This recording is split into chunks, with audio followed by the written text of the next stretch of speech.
शरद पवार की बेटी नहीं बहू को वोट दें, पत्नी के लिए चाचा के नाम पर वोट मांग रहे अजीत, जनता से की खास अपील। महाराष्ट्र के बारामती लोकसभा सीट पर ननद भाभी की लड़ाई है। इस सीट से शरद पवार की बेटी सुप्रिया सुले के खिलाफ अजीत पवार की पत्नी सुनेत्रा पवार चुनाव लड़ रही हैं।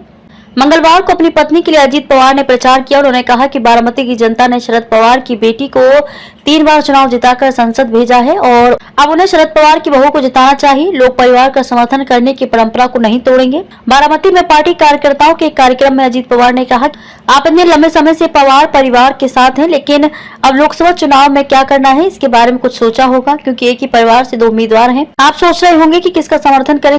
किसे वोट देना आसान है, क्योंकि आप इतने लंबे समय से पवार के साथ हैं। बस जाएं और सुनेत्रा पवार को वोट दें।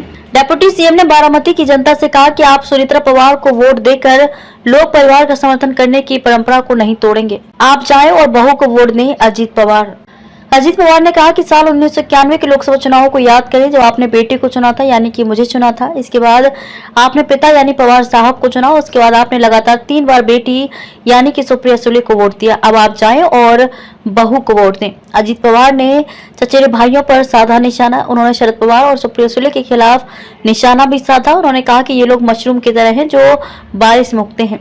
चुनाव के बाद ये लोग विदेश चले जाएंगे। उन्होंने कहा कि किसी भी चुनाव में उनके चचेरे भाइयों ने उनके लिए प्रचार नहीं किया।